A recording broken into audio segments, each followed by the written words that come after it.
person? Did I mute myself? Oh, no. It's a meeting. Yeah, Yeah. yeah, I just muted myself. Okay. Okay, come on. Okay. Welcome everyone to our September meeting. And we have some things to catch up on. We learn every time we hold a meeting, and now we know which. We have 3 places to post our agenda, and you know, we have it all in place now where we're gonna post the agenda when. So I'm gonna welcome everyone, and I would ask our new member, Dr. Ephraim Schwab, to read our vision and mission. Thank you, Chair. Early Learning Board vision. Creating a sustainable early learning system that partners with families to ensure that every child is healthy, valued, and successful in school and life. And the Early Learning Board mission is to support children's academic and lifelong well-being by directing and supporting the Executive Office on Early Learning for an effective, coordinated, high-quality early learning system from prenatal to kindergarten entry. Okay, Mahalo. Okay, announcements. This really directly also relates to our morning conversation. Yuko, can you explain about the grant opportunity that EOEL and Early Childhood Action Strategy is writing a letter of intent for? Yes, hi. So about a year and a half ago, we applied for an opportunity through the Children's Funding Project to look at the financing of the early childhood system in Hawaii. So I know people have asked, like, where's the map? Is it almost done? So all the data is in the map right now. We're just fine-tuning some pieces such as the filter tool to ensure that we can filter like just the 0 to 5 part, because the fiscal map is from birth to 23. And so we're trying to just ensure that the ability to filter is accurately represented amongst all the different possible funding streams. And so we're just wanting to make sure it's very clear that there are no limits, so that when it's fully released, it can be useful.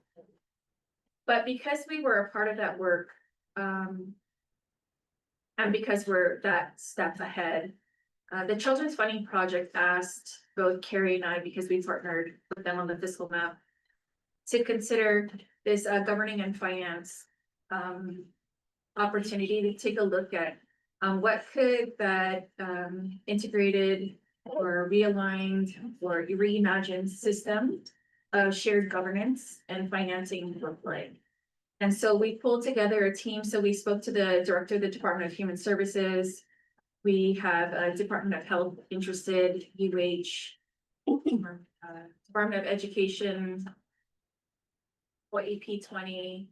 So sorry if I'm missing some other folks, but everybody was very interested in being a part of submitting an application for the exploration of what could shared governance look like. And the chair was also on the email as well. And so we submitted an initial, we're interested. And then they invited us to submit a more robust application. And so that's where we're at right now. So we will update and take a look at that when we find out what the decision is. Thank you. And it was pointed out to me, I missed an item. We need to review the minutes from July. Our last meeting was in July. And the draft minutes were sent to you. So are there any corrections or edits to the July minutes?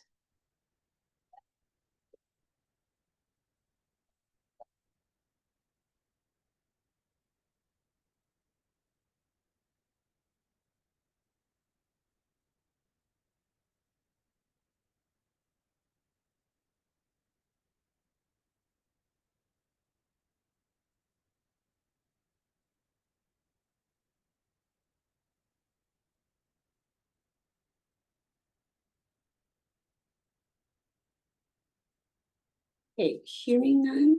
Can I have a motion to approve the minutes as submitted? This is Stephanie, I can motion. Okay, it's been moved to accept the minutes as submitted. Is there a second?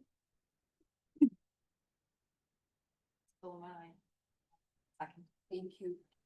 So we have a motion to approve the minutes as submitted. This is gonna be roll call and vote at the same time, right?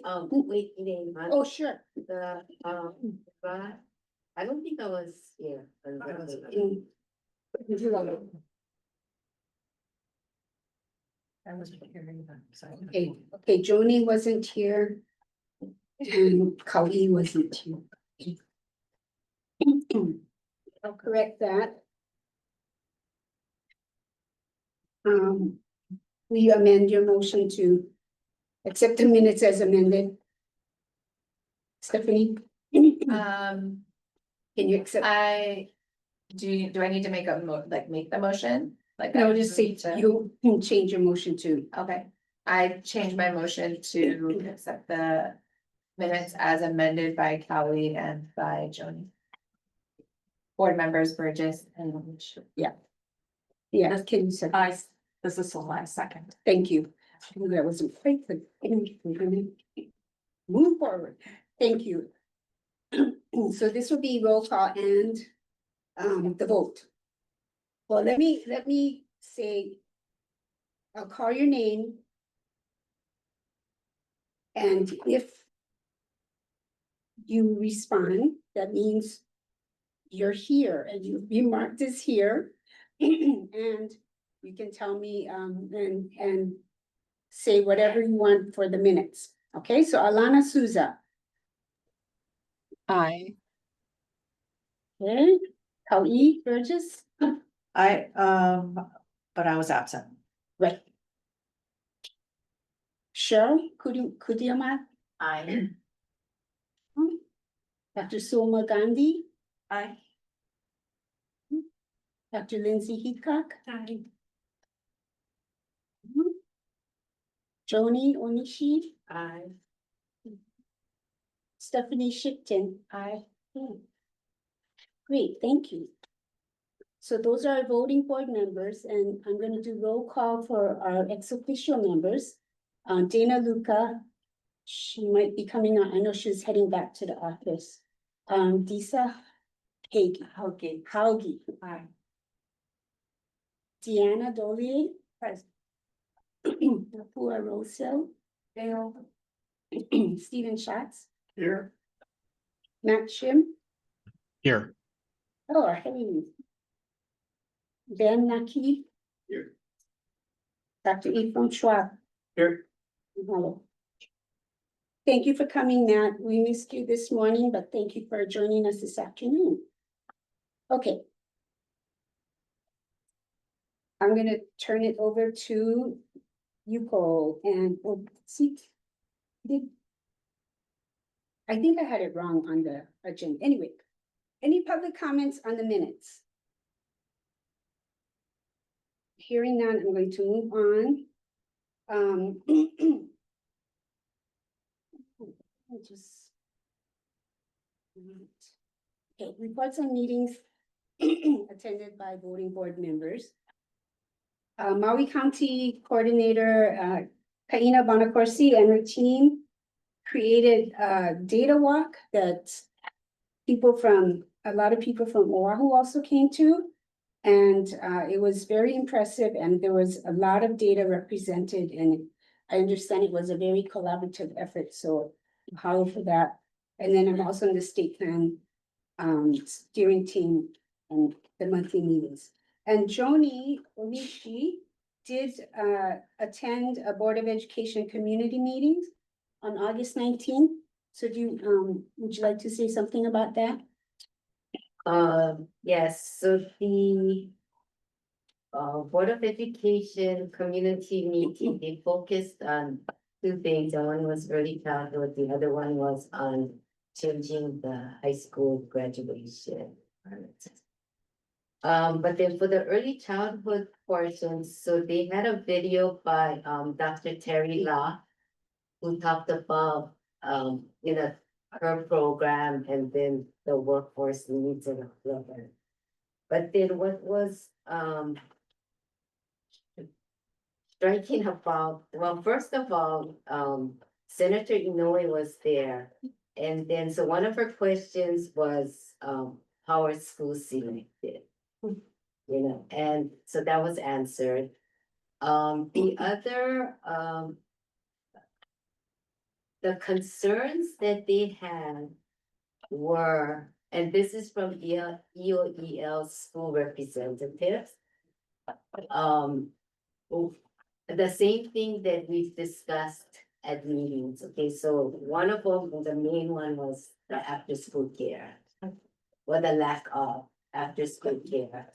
And so it's difficult for them to really promote their programs because of no after-school food. Okay, so that was a big thing, that was a big discussion that they had. The other one was the disability, well, I guess there were two parents at the meeting who had children with disability. And they felt that not enough was being done for those, for their children, yes. So then disability was yeah, that was about it. But then, yeah, it was those two that, we have been discussing at our meetings. Thank you. And those Board of Education meetings will be continuing to happen across the state. And I know Alana has her hand raised. Alana, you had a comment? Yeah, I attended the meeting on Kauai on August 26th. Oh, okay, good. I didn't know you were Yeah. able to. Yeah, I was able to make it. You want to say anything? A similar agenda to what Joni had shared. So it was a discussion, a presentation that was recorded by Terry Locke about the early childhood workforce and some of the work that they're doing there, and then talking about the graduation requirements as well. And they actually broke up into different groups to discuss the two, which was an interesting format for the meeting. But it was very insightful, and a lot of the school principals had attended. Thank you. And Ian was there, Ian Okamoto from EOEL. So I appreciated him attending the meeting. Thank you. So the Maui County and Oahu meetings are being held. Well, there's a meeting scheduled in October for Oahu, and we're still waiting to hear about when the Maui and Molokai meeting will be held. So thank you, everyone. So any comments, public comments on these meetings? We're limited to 2 minutes. You can ask a question after the comments, right? I'm going to close the public comments and before we go on to EOEL updates, Just a quick he question has a question. for Alana. Were there any concerns as Joni, similar to what Joni had on Kauai? We had some of the DHS license providers come in discussing workforce challenges. So I think some of them goes more around having a workforce within the classrooms in the group that I was participating in. Oh, thank you. Thank you. Okay, I'm going to stop sharing and give it to Director Arikawa Cross.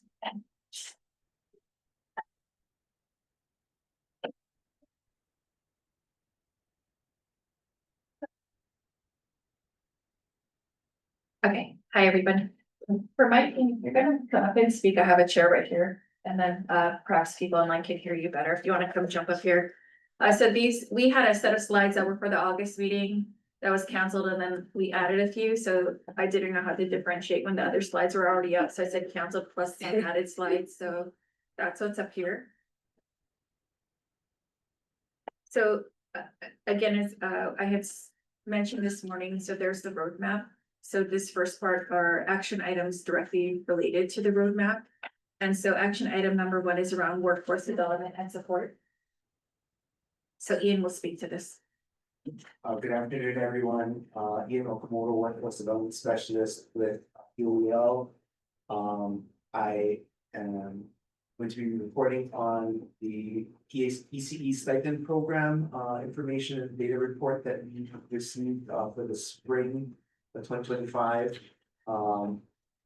There's also some data that tracks the progress of the program from its start in the summer of 2023, which I'll be going over a little bit later.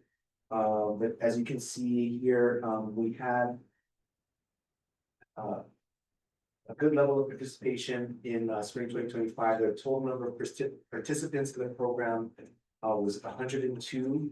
Of those, 83 were active, meaning that they were enrolled in courses in the spring semester. There are 19 inactive for a number of different reasons.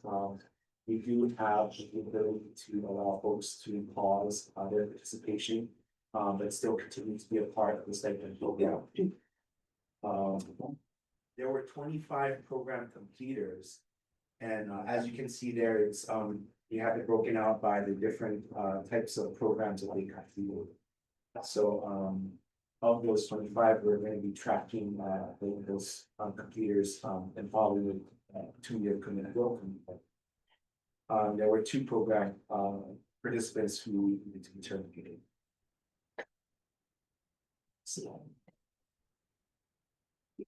So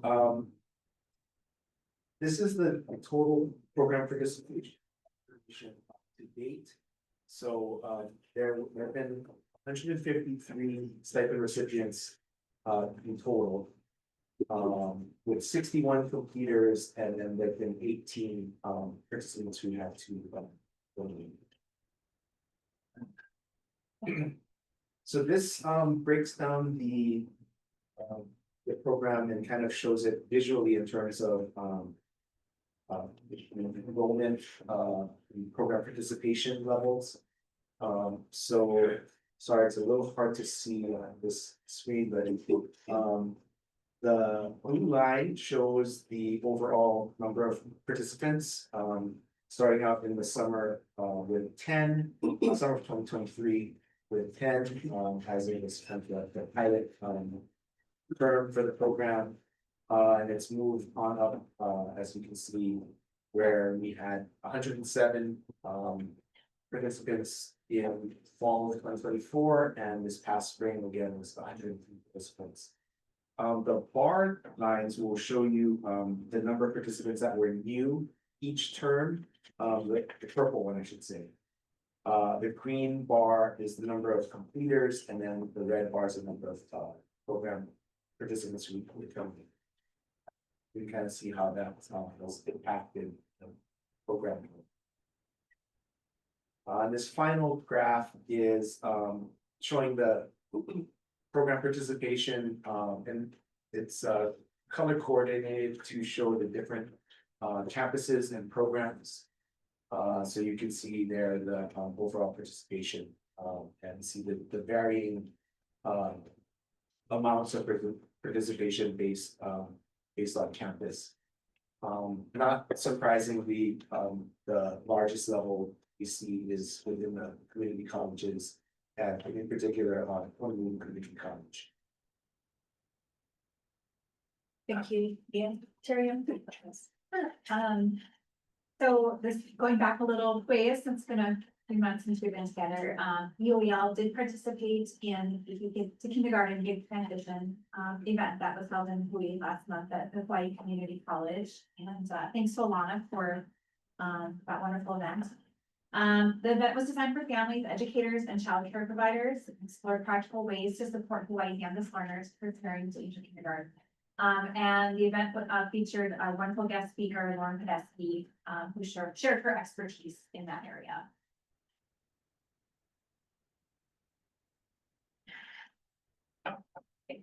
And we want to say a thank you to Keiko Nita, who's been hosting pyramid model training. Would you like us?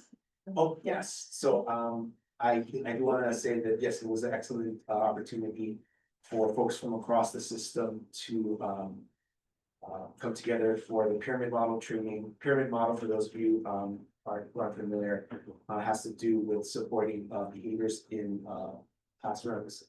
What was kind of special about this opportunity was it also included infant and toddler modules for the pyramid model, which are new.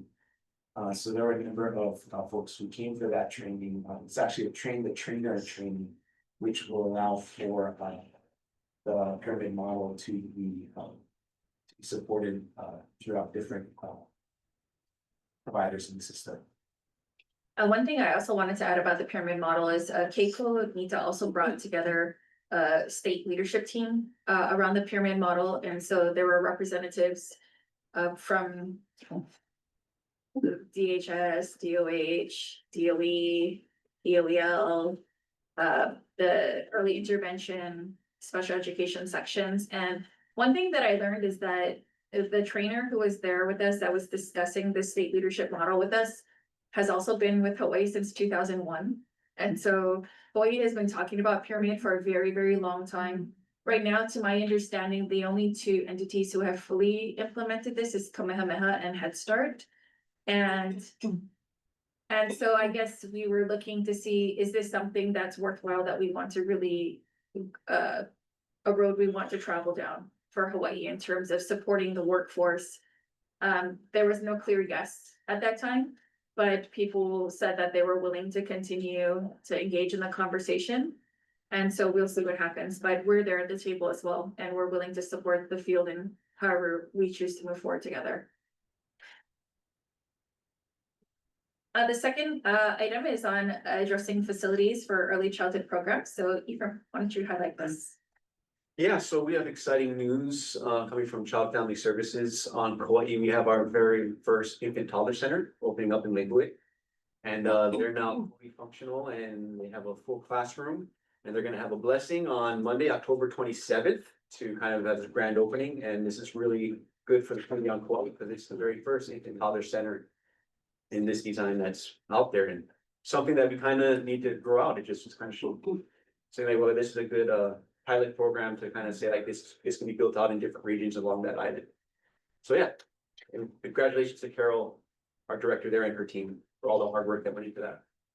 One thing that we noticed when we walked into the room, and we're not sure how their design came to be, but it looks very similar to the core design principles that we followed for EOL public pre-K classrooms with the wood grain floors, that light green wall, the wooden furniture. And so it was kind of, and the navy blue rugs, you know, like it was very interesting to walk into. So I didn't get a chance to asking about how they developed their guidelines or their guiding principles for their room development, but this is very prominent when people have been looking into how to design early learning facilities. So it was really actually exciting to walk into the room and see it like this. The next action item we're going to talk about is funding for the early learning system. So again, preschool open doors. At the beginning of August 2025, they received over 4,000 applications for the preschool open doors program. Another thing to continue to highlight to friends, families, neighbors, anybody, is that they've increased the federal poverty guideline to now be 500%. So we may have more of our LS families now eligible to receive preschool open doors. So we continue to promote this as well. So for quality improvement and maintenance, one of the things we wanted to highlight here is that there was the repeal of the preschool open doors provider accreditation requirement. And so we just wanted to make sure that people were aware of this. And in terms of the roadmap aspects, are there any public comments on that portion?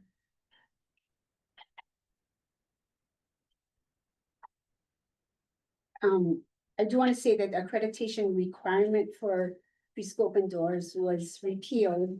However, DHS still does have the mandate to support Absolutely. accreditation. Yeah. Absolutely. Yeah. And we will also continue to support Yeah. accreditation as Yeah. well. But just so that it was repealed so that more programs could and more families could take advantage of the preschool windows funding. This one has questions. You can ask a question.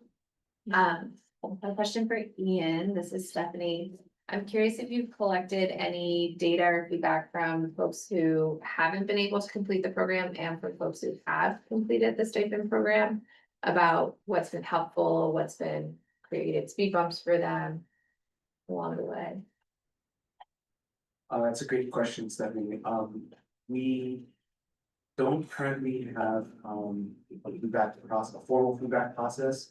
However, we do have opportunities to, get some anecdotal information and communication with, those folks, both folks who are not able to complete as well as folks who are, within the 2-year work commitment.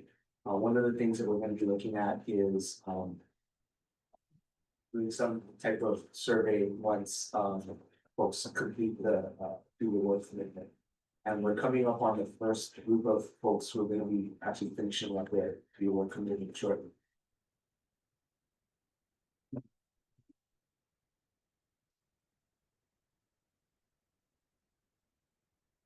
I have a follow. With the 2-year commitment, does all of like, once they complete the program, your commitment work, does that eventually lead to licensure? Do we know that? Like, are you guys looking at who ends up getting their teaching license, or are these existing people that have teaching licenses? Another good question, and we are gonna look at what where folks end up. Yeah. Along the kind of workforce development pathway. Just to also keep in mind that because the stipend program has been designed to be really flexible and to meet folks at various points, we kind of have folks who are at different points, and they do have the opportunity to re-enter the program and reapply for the stipend using it to go on to further to go towards certification and licensure. But we do have folks who, who are going through the program in order to get their basic certificate, so that they can, work in, or pursue CBA. There are people with different stages and. Can I also comment that the early childhood educator stipend program is not for licensure? It's for the early childhood field. So this is not for public, and so I think a few meetings back, we talked about where do all of these people currently serve in the early childhood system. So the end goal is not licensure. If they want to choose to have it, fine. If they don't. But it could be applied, though, whatever they're using a scholarship for could apply to. So they could enter an early childhood education SATEP pathway. They could. Yeah. That's kind of what I'm interested to. I mean, which is not a bad thing. Yeah. I'm always concerned about workforce, like where people are going. Yeah. So I know there's a shortage in both private and public, so kind of curious to know where people end up. Yeah. That's all, yeah. No, one of the things I can share anecdotally then is that what the finding is, because of the ability to, for folks to enter, with early childhood, learning pathways, and then having opportunities to go into the workforce, seeing what's available. There are folks who have completed certificate programs or working in assistant roles or aid roles, and then actually have an interest in moving forward. So we have folks who are coming back and signing on for another stipend to be able to pursue licensure, additional coursework.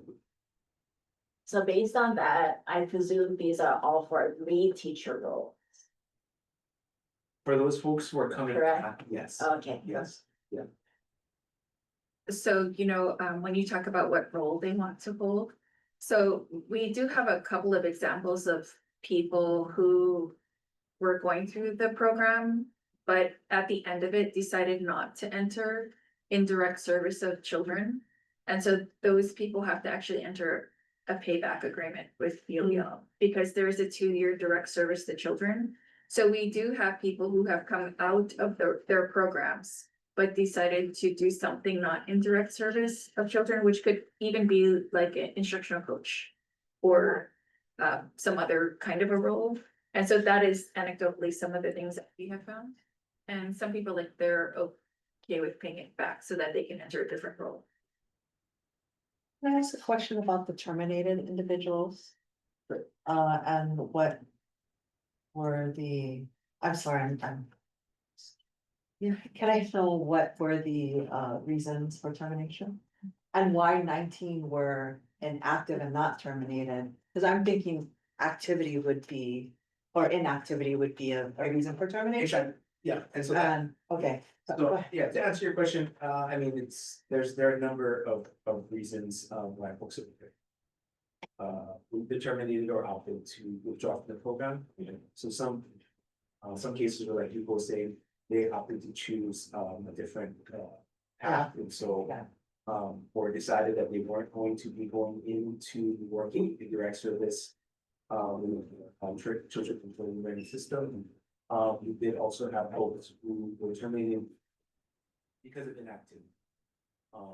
And we do have a policy in place, where we allow for, basically a year and a half, three terms, for them to show that they're continuing, or at least making, working towards continuing. There are some folks who had some issues in terms of maintaining the, required GPA as well.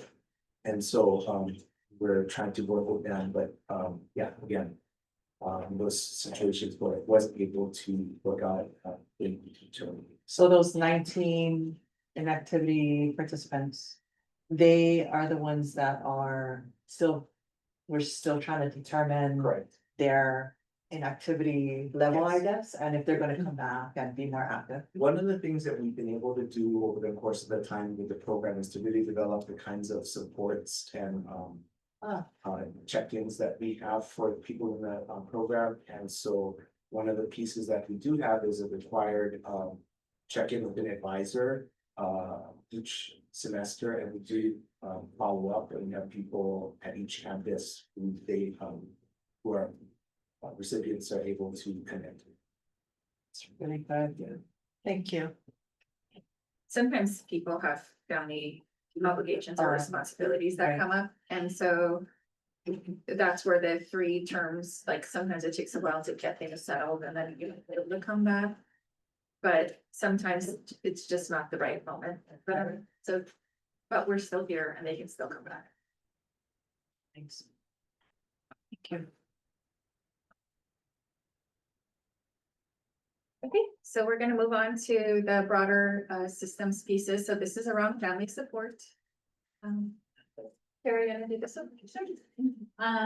Going back to Kauai, we participated in the back to school bash at Kukui Grove, that was back in July. That was a really big event and a really fun event where we got to connect with, directly with many Kauai families as they were preparing for the new school year. We passed out informational materials about pre-K opportunities and different activities going on. We also got to meet Jill Tahota. And collaborate with our partners in coordination with Kauai's Planning and Action Alliance that reinforced EOL's commitment to our cross-sector support for young children. So that was a great event. And then also, we also took part in a Micronesian Ohana resource fair that was at Waikahu Intermediate School. And this was a really great opportunity for attendees to learn more about programs and services for their families. So not just for like a pre-K or a childcare opportunity, but there was health enrollment, SNAP was there, they had consulate, housing, legal aid, and Project Vision was there as well too. And you want to share about this? Sure, so, we also had an opportunity to join, what was the first, of these pop-up events, the City and County of Honolulu has initiated, and so I think there's a slide for this one, and then a second one that, other members of our team participated in later. The first one was in Waianae, beautiful complex, one of the commitment schools complexes out of Waianae, And it was a small event, but it was nice to have a lot of time to talk in depth with individual families and connect both with resources. So it was a nice launch to this new program that the city and county is starting up, so we were happy to help participate in that. And then the next one that I was attending was a nice event that In Peace organized out at the Kaiser Clinic in Kapolei. So we got to spend the days talking to families out there, and I'm told that some of the leads from that event generated interest in pre-K applications, and we saw the full circle of talking to the same families who then followed up and submitted applications for some of the pre-K classrooms that still may have space. So again, a nice opportunity to connect with folks, and Kaiser, the excellent folks, it's an piece. Did a great job coordinating.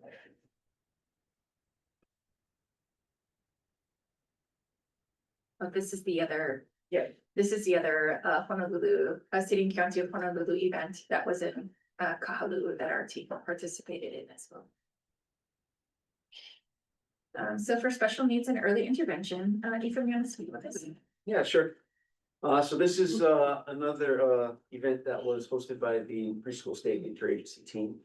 And we did a gathering of statewide stakeholders that are participating in the CETA Part B transition and early intervention.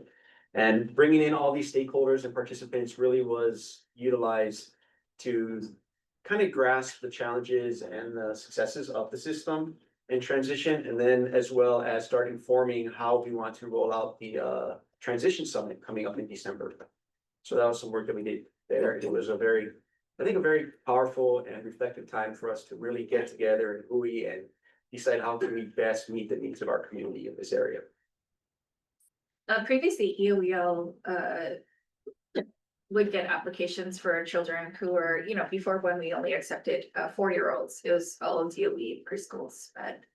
But now that we accept 3-year-olds, we're starting to see this interesting relationship between the early intervention and then the DOE SPED, and also families' understanding of early intervention and is it available, and who do I talk to, and where is that available?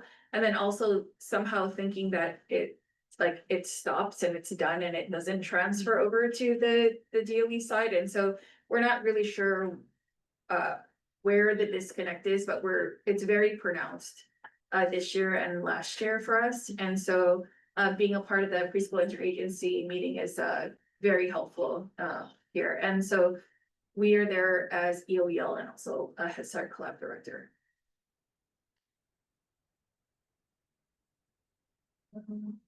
Very good. Or Heather, you have this? We were able to attend the Children's Special Health Needs Branch 5-year strategic plan update meeting.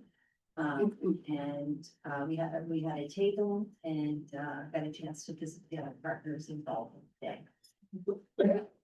So the Department of Health has a special health needs branch that's led by Dr. Ruben Frescus, has a new 5-year strategic plan, and of course, EOEL is partners with the Department of Health. And so it was really great to see where they have come. We started with them last year when they were starting to put this together. And this is a really great way for them to roll out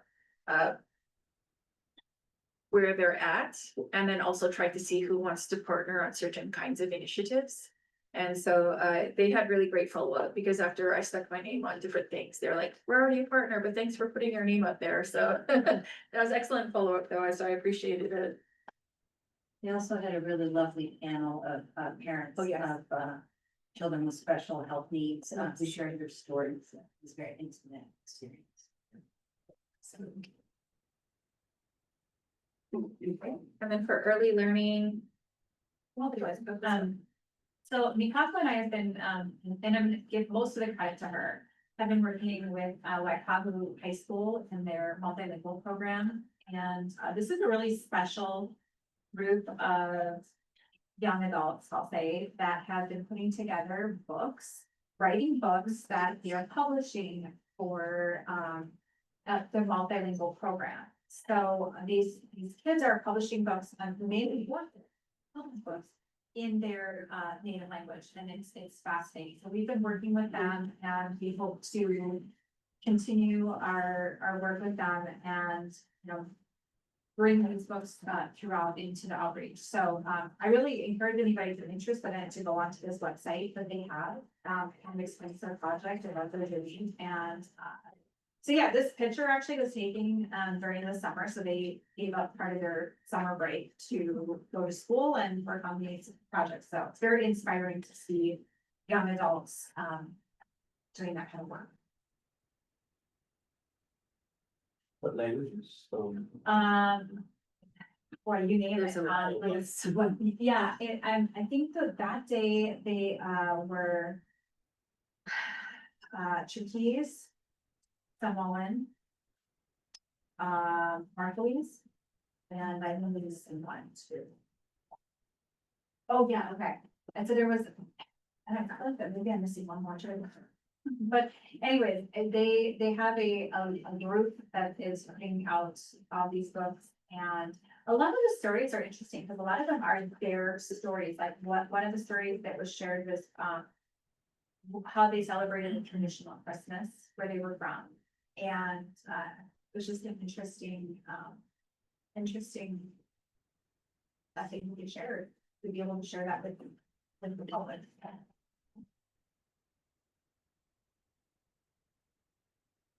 And so, okay.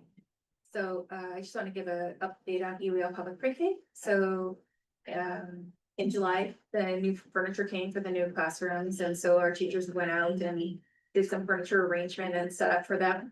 We had new teacher training, and then the teachers all get trained in TS Bold training.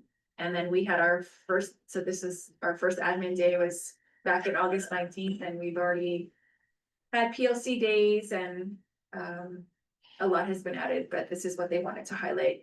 Let me see. Okay. So one thing I wanted to also share about EOL Public Pre-K. So right now we have just a little over 2,200 seats for EOL Public Pre-K, and we've had over 4,000 applications to date. We're trying to see, we have both paper and online applications at the same time. And so this is our first time with the full functioning online application where we can send to school. So right now we're trying to run the duplicates to see who may have applied to more than one. But even if we cut it in half, that's still over like 2,000 applications to our schools.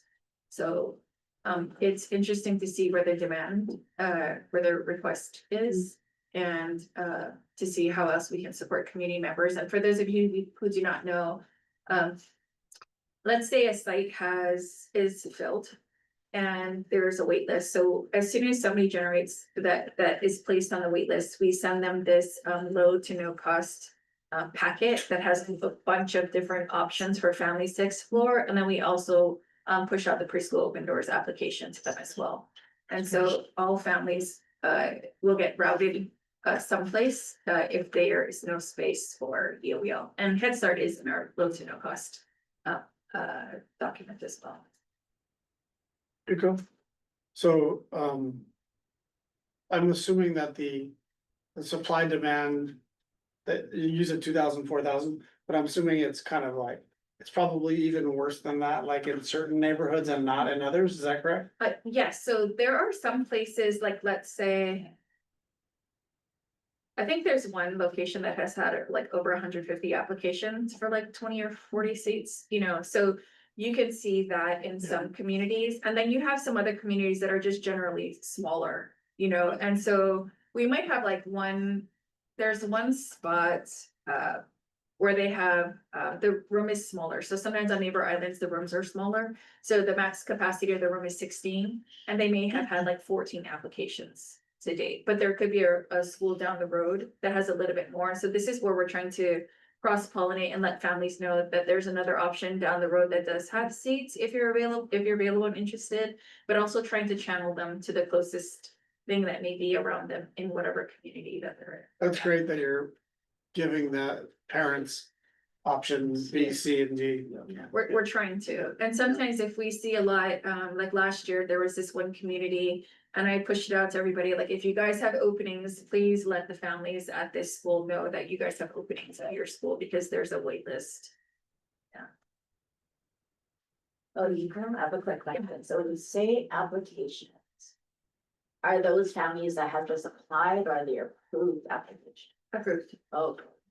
So that criteria, is it similar to preschool open doors? Like, in other words, if they're approved for that, will they be automatically approved for POD? Okay, so Not that's necessarily. not necessarily, and what you're leaning towards is a universal application, which is on my dream list. Okay. But yeah, no, unfortunately, an ELEL application is separate from preschool open doors application. I cannot say that they both, I can't say that. Because you can see where I'm leading, where, say, a community-based preschool, which is very near to some, public preschools, we may have openings. Yeah. But we may not necessarily be able to accommodate some of them, because they would have to have POD to come to Yeah. one of these. With the online application, are you guys able to track, like data around? Like if you have a school here, are the kids that are enrolling or applying from the community, or is it from outside communities? Because the parents work in that area. Yeah, so we don't always know why, but we do, so, we have our priority categories, and we also give preference to the homeschool. Okay. So that is like, that is a set, and then we also, so, our online application has a back and forth between the school. So we take the application, and if it's online, but the paper ones, they have, it's a different process, but the online. And then the school is the one that vouches for, belongs to that school or does not belong to that school, and then they're sorted in a different way after that. So we mark priority, and then they mark whether it's homeschool or not homeschool.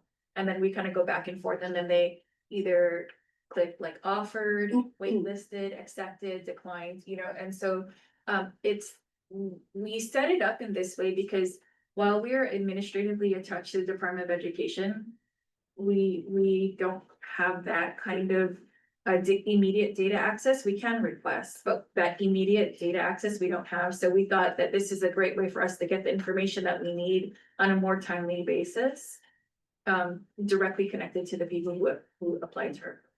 Yeah, I'm just curious because I know when ELEL first rolled out, there were schools that a lot of the kids were coming from, but that wasn't their home school. Yes. Now, I would think that once, we're expanding and whatnot, is there more, like the kids that are enrolled in the ELEL classroom, what percentage that's their home school? Because that's the whole, I think, idea. My assumption is as more pre-K, ELEL pre-K becomes available, that number might go up.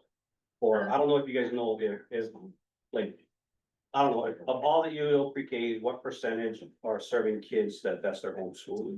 That'd be kind of interesting because I think about private providers and also I think about Head Start.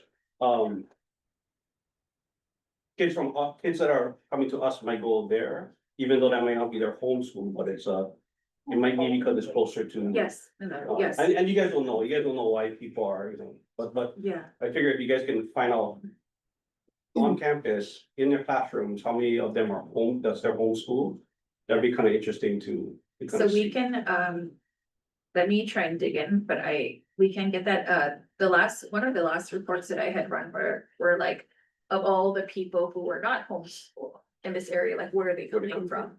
And so one of the schools that we ran, for example, was Funnel Way, like quick on to the freeway, quick off.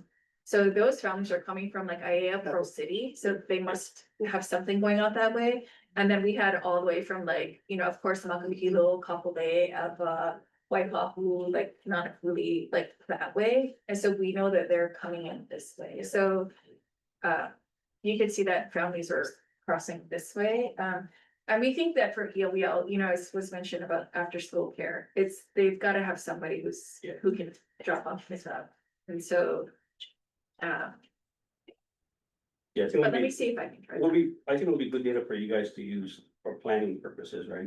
Like if, there's a lot of people coming from the west side, utilizing, EVA locations or whatnot. And you guys have a lot on the west side, but it's not being filled, maybe, I'm not sure what the data says, but just to better, I guess, plan on which areas, to open, right? Yeah. Pre-K, and then also to what available resources are in that area, so.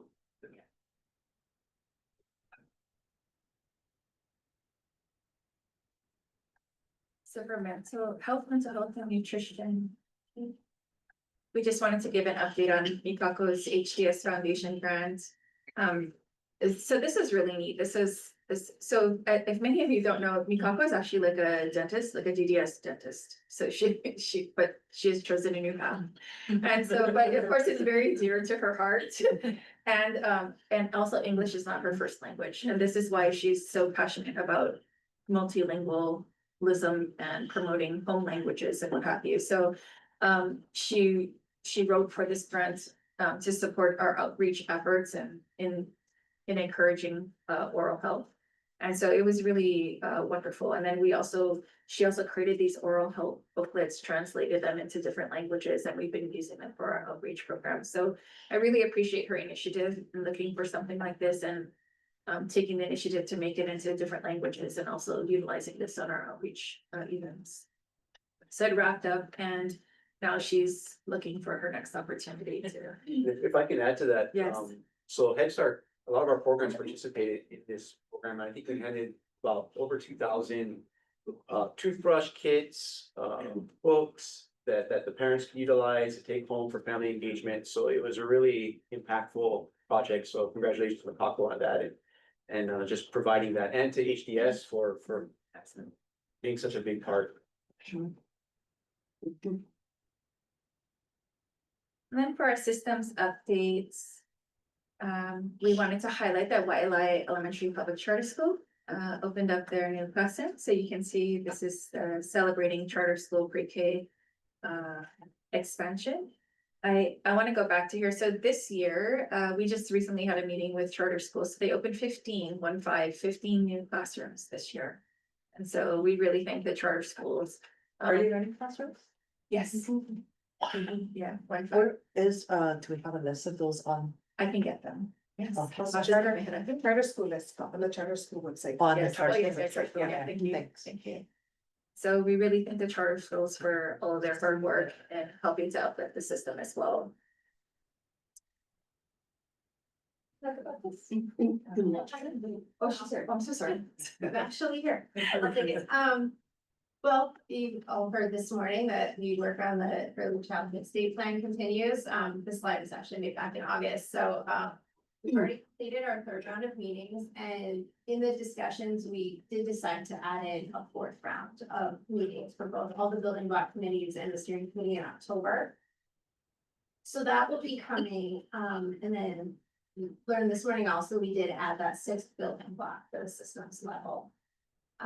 Another reason we wanted to have that other round of meetings is because we've been working really hard to try to incorporate family and community voice in the plan. So part of that is we developed kind of a survey for parents and families to complete, kind of high level of trying to figure out what their priorities are and do those kind of match up with the goals that are coming out of the plan, because we don't want to be caught by surprise. And then Heather and I have been working very hard to coordinate some kind of a neighbor island tour and try to go into communities of where people are, so we can hear the nuances of what their needs are and stuff that doesn't necessarily come through the survey. So the survey right now, we have over 200 responses, and that's before we even went anywhere. So we just visited Lanai on Tuesday, and we'll be at the Hawaii Island Early Childhood Conference on Friday and Saturday. We'll look at next week, Hawaii, and we are still working on a date with Maui, but we intend to get there. Again, this graphic's a little bit old. You saw the updated one this morning, but the arrow is pointing to where we are in terms of the plans. So we're kind of in that, like, let's tie this up and see what we can get out of it. But it's being done in December. And then this was just to let you know, we did update the PDGB5 website just a little bit. You'll hear from Nicole later. But to just include the So the implementation progress dashboards for each of the activities and the grants, so those are on there now. The updated comprehensive needs assessment is available on that page. As you still need to add another dashboard that will be coming in the next day or two, I will get that up there. That's BDGB 5 updates. Thank you. We have some new folks to EOL, so we hired Mia and Dr. Akeo Garcia as our new early learning state office teachers. And as many of you met this morning, Marlena Gross, who's our new educational specialist 3. So she has had big roles across many states. She traveled around as part of her family's work, her partner's work, and so we're excited to have her here. And does anybody have any comments about any of what we reported? I think Kaiulani, you had a comment? Hi, mahalo. Aloha nui kako o ku'ilani laiha with Ahapuna na leo. I had comments on the 25-26 EOEL pre-K section. Just to give everyone a quick background, I did jump into a few meetings several months ago, but Ahapuna na leo is a Hawaiian language medium early childhood care provider. And we have 12 sites across the state, 2 infant toddler centers, and we typically have about 300 to 350 keiki in our program each year. Like I said, a few months ago, I raised the question and wanted to let the board members know that Hana Elementary did take over one of our sites, meaning what I mean by that is our teachers were hired by the department, and then all of the families that were in our program moved over to that once it was an official EOEL pre-K program. In line with that, I just wanted to make mention that this year, now that the school year has started, we have a new data set that we started collecting information about the families that are accepted into our program and have a late decline where they're going to say they're not going to attend Punana Leo. We had over 40 keiki this year say that they're not attending Punana Leo because they were accepted into a public pre-K program. And I'm bringing this up because the intent of Act 210, Act 46, and in alignment with the roadmap is to expand access. And I think we were struggling to figure out, how do we know if we're supplanting? How do we know if we're actually having a net increase in seats available? So I wanted to be able to provide data to you folks on what we're hearing from families is that they did have a space somewhere else. And with the expansion that's happening in the communities that's been selected to have new classrooms open, they're actually just jumping to a different program. My concern, yes, for private providers, we're seeing decreasing enrollment. Bigger than that for Punana Leo is the language revitalization. We are seeing families jump from a Hawaiian language medium program to English medium just because of cost. So that's something that I wanted to flag. I think there's going to be huge impacts for the Hawaiian language community. Punana Leo has been the foundation for the Kaiapuni system for 40 years now. So I just wanted to flag this and encourage the board members to please look into this. Please consider how this expansion is rolling out, and really take a look at what the intent is and how the roadmap laid out what we're supposed to be doing to expand access for early learning in Hawaii. Mahalo nui. Mahalo. We are at 2:35. I think I'm going to call for a 10-minute break, and then we are going to adjust the agenda on the break. So let's take a break for 10 minutes. We'll be back at 2:45. Thank you. Okay. One thing we've learned is that when we have everybody in person, we have a lot of good discussion. So I really enjoy it. But I am going to have a motion. I need to get a motion to adjust the agenda. So I talked with Yuko, and what we are going to cover at the next meeting is the director evaluation process. Okay, so please, by the next meeting, we are going to vote on two things. Look over the director evaluation summary, and we're going to vote on that. And then look over next year's criteria, and we're gonna vote on that for next time, okay? So we are going to pull that out so we can continue with the rest of our agenda. And we're gonna have the legislative and budget requests, then the presentation on the statewide needs assessment, update on the PDG, and then update on harm to students registry, okay? So I will entertain a motion to amend the agenda by pushing item 8 to the October meeting. This is Lindsay, I'll move item 8 to next meeting. Thank you. Lindsay has moved. Can I have a second? Second. Okay, Joni seconded. Roll call for the vote on moving item 8 to the next month. Alana Souza, Aye. Kauai Burgess, Aye.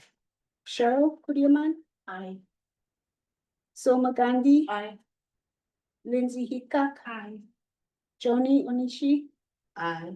Stephanie Shipton. Aye. Okay, mahalo. Okay, and now I'm giving it over to Yuko. Aye, so these are our legislative priorities, so I'm gonna have Jen speak to these. Hi, everyone, good afternoon. We thought, we'd give a little context, to lead us into the discussion of what our recommendations are for this next session. I think it's important to note that we're coming off pretty strong momentum and growth for the system as a whole, not just for EOEL. We made it possible in large part by strong partnerships with other agencies and, critical support from both the legislature and the lieutenant governor. So on the slide here, you see these are just highlights, not everything, but a couple of things that we were able to get passed into law last session. If we move to the next slide, one of the elements for this specifically for EOL has been a pretty significant budget increase, driven by additional funding for the public pre-K expansion. So you'll see in the graph, right, we were looking at fiscal years 25, which just ended. We're currently in fiscal year 26. That might be a typo at the bottom. My apologies. It's 26. Okay. I need a new prescription on my glasses. And then that's the fiscal year we're currently in, right? And then fiscal year 2027 is the one that's gonna be ahead of us. And so because the legislature approved funding for the biennium for us, for the public pre-K expansion, we have money already authorized for the additional 25 classrooms that are this school year. And the reason why we see continued growth into FY 2027 in the graph is because they also approved funding for another 25 for a total of 50 to open in the next school year. Okay, so this is significant. We're looking at growing. If you look at just the pre-K, everything else is, relatively static, but the pre-K program growth went from approximately 13 million in 2025, fiscal year 2025, and then is going to be growing to 22 million in FY 2027. Okay, so and when you look at it broken down in the next slide by the type of category of expenditure, right? This is another way this is another way that the state looks at how to categorize funding. We are largely personnel services. We have the other big chunk is other current expenses, and then we also have a little bit in equipment. So this is again our fiscal year 2027 base budget, which is what would potentially be adjusted in the supplemental year as we're going into this next legislative session, right? It's the supplemental year, so they are potentially going to be looking at adjustments for fiscal year 2027, which is the year that's in front of you right now. Okay. As we look, for broader context, and I'm sure many of you guys are aware that we were facing a much more challenging fiscal situation in front of us than we've experienced in recent years. And so I think this context is important when we think about how to craft our requests for the next session. This is just a snapshot of the council on revenues, the previous two forecasts. You can see that they're shrinking actually as they gather more information about actuals and are factoring in additional changes to the economy. They actually just had a meeting on September 4th, which was after the slides were published. And they made additional adjustments, significantly actually reducing the FY26 projections. Increasing the FY27 one is just a little bit, and then the rest are kind of smaller revisions. But I think the picture is still the same, right? We're looking at declining general gross revenue.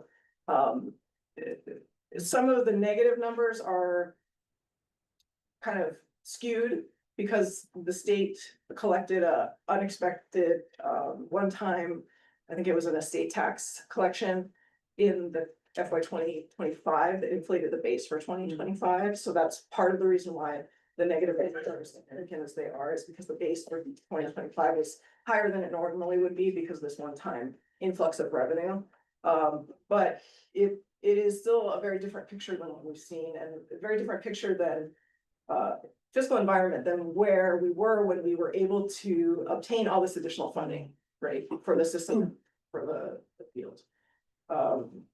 So in addition to that, and in part probably in response to that, we've gotten some guidance from the governor's office, who's advised agencies to hold off on proposing new programs for this upcoming legislative session, and instead is directing folks to focus on implementing existing programs and executing initiatives the legislature has already approved.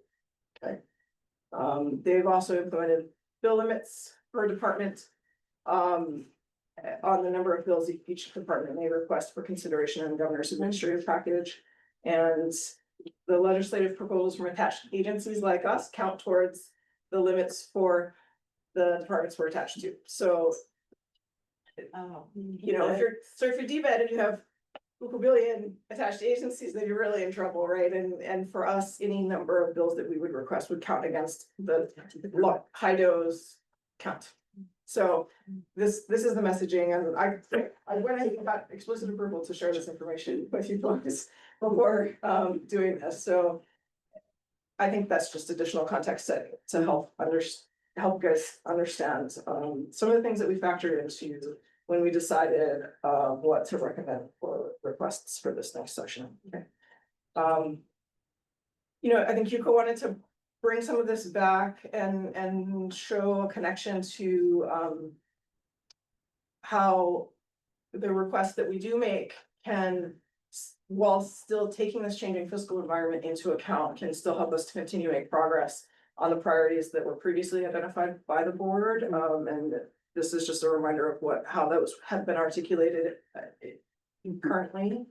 And then as we move into the first proposal, these are, I think, the specific portions of those priorities that this first proposal is going to address. Okay. So it's kind of funny, as I was listening to the discussion at the board meeting today, I was happy to see that there were some synergies between some of what you folks were talking about and what we were already planning to request, in that one of the things that we are proposing is to convert two positions that are currently temporarily federally funded with PDGB-5 grant funds and convert them to permanent general fund positions so that we can help continue the work of the state plan and also continue to support, kind of flesh out additional family engagement, support and outreach to kind of elevate voices of families and continue to expand growth in that area. So with the two positions. Yes, yeah, so I, you know, but in particular, in relevance to the discussion this morning, right, one of them would be one of the people tasked with helping to shepherd monitoring and reporting on the progress of the state plan going forward. So we are fortunate in that we have been able to realize some operating savings that we can propose to repurpose to fund these positions. So we would not be asking the legislature for new money in order for this. What we would be asking for is the permanent position counts. And a change in the means of financing for those position counts from federal funds, the PDGB 5 grant funds to general funds. But part of that is a request to convert other current expenses money to personnel. Okay, so it would be a net zero request to the legislature. So you're saying the money that we'll find the money to cover it in-house, but where that money is coming from savings. So where did we realize savings from? So our office has been really working on trying to be more efficient in things. So when we ask for new classrooms, we already bake in like 1/6 of an early learning state office teacher, like certain types of savings for our assessment programs or, you know, what have you. And it's already baked into the amount that we ask, in addition to the professional development, the securing of the facilities to be able to facilitate that work. So if we ever have savings, so for example, we don't have to pay for as much neighbor island travel for people, or we can find a place that's willing to let us house our PD for a much reduced cost than other places. But the one thing is that facility rental charges are fluctuate, and whether things are available or not may not be there. But we've also looked at things such as like our office to work phone plans, or how we purchase different types of subscriptions or things like that for our office, and then that's how we've been able to try to look at savings. So you have the savings for this fiscal year budget proposal. Are we also saying that we have those savings in perpetuity? I think what Yes. we're saying is we anticipate that we will be able to see those reductions in costs. So Both in it's not that travel we go back in 2018. Correct. Yes. So maybe it's not the words. Savings. It's more like Yes. repurpose, you're Reallocation. repurposing, Yeah. reallocating the dollars. Yes. Because we're having lower expenses Yeah. for these particular items, Yeah. like facility rentals and travel. Yeah. Than we had previously budgeted, and that's been consistent, you know, over a few years. Yeah, I and can imagine you all will get grilled on these types of questions. Yeah.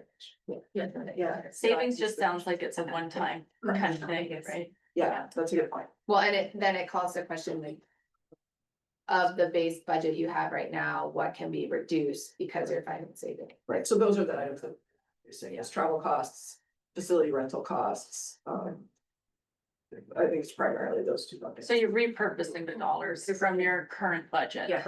And we'll be able to continue it in, Yes. because this would be a permanent positions. Yes. If they decline this, what happens?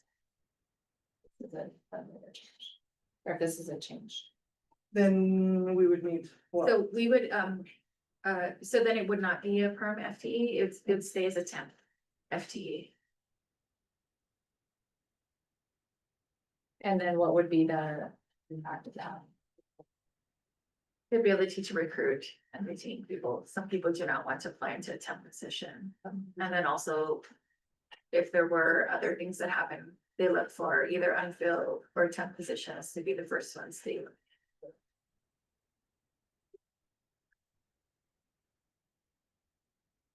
And so this theme is gonna recur in the next proposal also, so same source of repurposed funds. Same approach for the next proposal, I think this will cross. Okay. Yeah.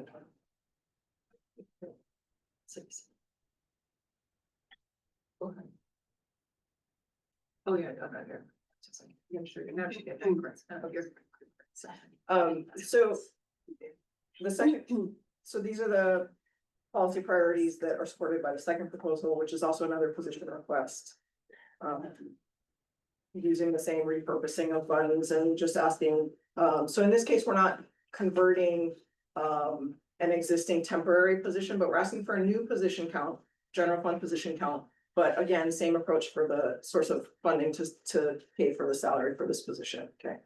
And so we're proposing a request for a evaluation specialist position to help us kind of expand the type of program evaluation we can do and analysis of the, because we're starting to see, right, we're having successes, small successes along the way in trying to gather more data, more information.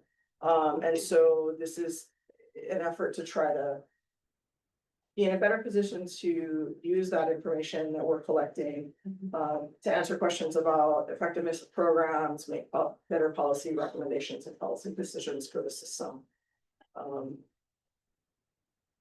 So right now, we have a research statistician position, but when you look at the scope of that job, it's just like a prepare a report, like pull some information. Like how's data, but evaluation specialist is a little bit different. It really like digs in and tries to make the data more, I would say, like usable and to connect the dots for us so that we can see the system from a broader perspective and to also research and try to find out things in our early childhood system like this might be impacting this or what is like, for example, how has the expansion of preschool open doors impacted the early childhood system? So right now, currently, there's nobody really asked to do something like that. Early childhood, it does not really exist generally. There might be people who might pick it up here and there because it's something that might be of interest to them. But we think that it's really important. I think one of the questions that I like to always ask is how do we know? And this person can, I think the partnership between research statistician and evaluation specialist can really help, to facilitate all of those data sharing agreements, to house all that data, to bring it in, to be able to analyze it so that we can report out more effectively on what is happening in the early childhood system and how one is impacting the other, or help us to gather answers for questions that are not yet being asked or information gathered to answer those questions as of yet.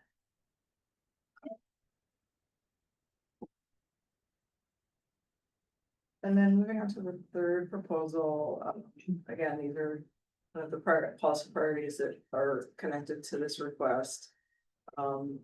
This one is a little different in that we are asking for new additional general funds. We're proposing to ask the legislature for general funds. Now, you folks all approved a request for FCIL funding last session. And even in that better, different fiscal environment, right? We weren't successful at getting approval for those additional FCIL programs. And these are, again, for those who, we have some newer board members, right? That these are family child interaction learning programs. EOEL currently has funding in our budget, in our base budget, that we use to contract out to providers to provide these services at sites that we coordinate and facilitate the use of. And we were looking last session at doubling the number of contracts we could offer. So it was a big ask, I think, for this kind of thing. It was a recurring ask. So we were asking last session to have this be a permanent part of the budget on a recurring basis. Okay, so that also increases the level of difficulty in getting approval. And so, we took that experience and then also are factoring in the changing fiscal environment, and we're trying to figure out a way in which we could still continue to support FCIL programs and find a way to put us in a better position to advocate for more permanent, more expansive funding in the future when the time is right.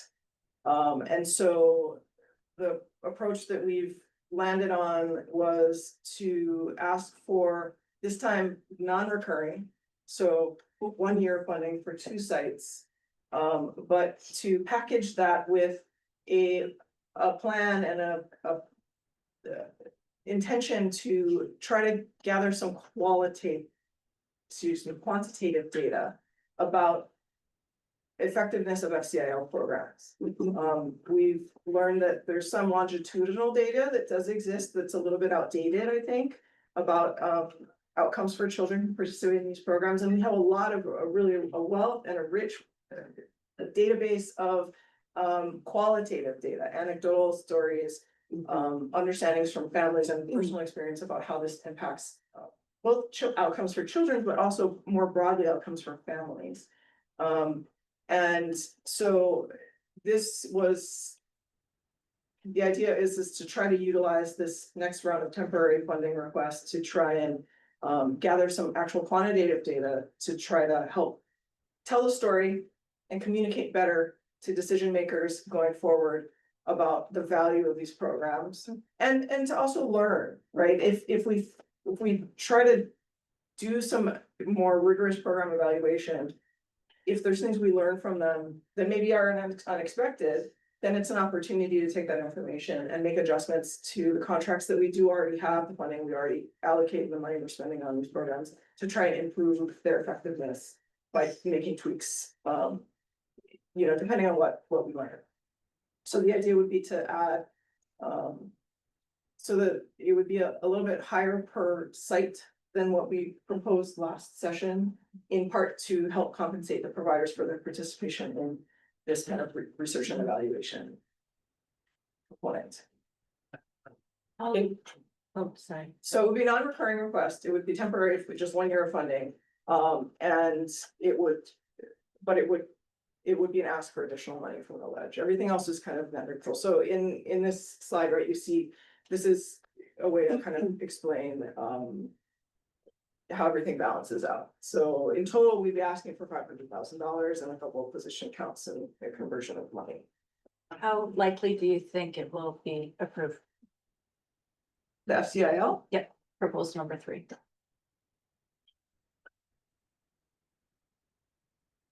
I'm not. You know what, we don't know because, we put forth our proposal and it was not included in the governor's budget request. Then there was a community partner that repackaged it in a different way, added in some mental health components and some additional, and that was pushed through a bill, but it did not move either.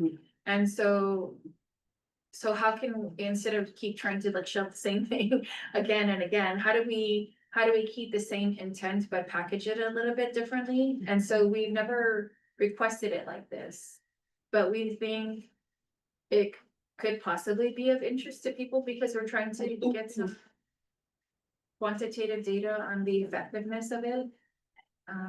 I think part of how I think about it is, even if we're not successful this year, these are opportunities to talk to people about the programs. And so it would be hard for me to advocate for us to ask for the same thing we asked for last year, given the current environment, because, and expect a different outcome. So this was a way to try to kind of make adjustments, be able to continue the conversation. I think the other difference this year is that we're not also asking for $8 million for public pre-K, right? This is our only real significant request that has funding associated with it. And so that changes the dynamic. I think the fact that it's not recurring also changes the dynamic. I think it's hard, very hard, and that's what was amazing about the success last year. What is very hard to get positions authorized. It's very hard to, departments are thrilled to get 2 positions approved. General fund positions approved in a session, and we had 108 positions. I mean, that's a huge deal. So it was a little hard last year to push hard for both, right? Without had to prioritize. Yeah, because you have to be realistic. Otherwise, if you're seeing, then it's gonna help you. Or else you lose both. Yes. So this provides us with an opportunity to prioritize the FCILs, right, which we weren't able to do last year. I'm wearing my day job's in philanthropy, right? So I'm just coming from a little bit from that perspective of what to make it compelling. And I'm curious if there could be a public-private opportunity partnership to make this more compelling for just needing $250,000 instead, because there's other pieces and other players that would be willing needing. I don't know. Well, I think the other compelling part of this that I would be using to try to advocate for this is that we've heard from FCL providers that they're going to be hit hard by federal cuts. Yeah.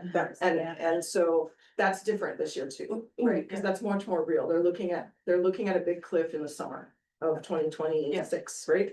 So I think that plays into the narrative of what probably will likely be the dominating discussion at the legislature this next session, or at least one of the dominating topics is dealing with how Hawaii is going to backfill gaps created by changing federal fund appropriations. And so FCLs are one of those groups that has a really strong potential to get hit hard. Yeah.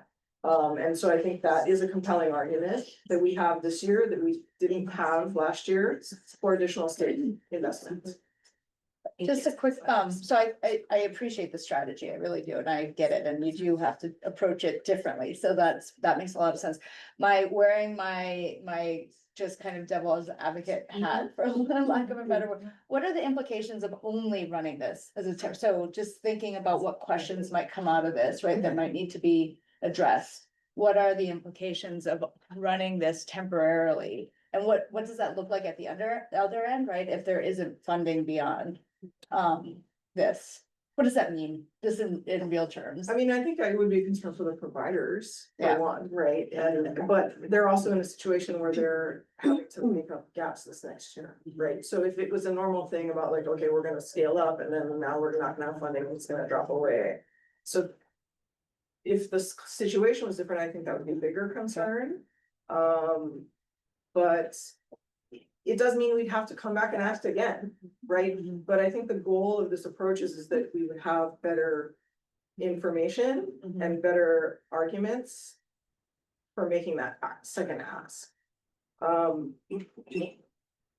there any implications within the provider setting? I mean, I think that's so.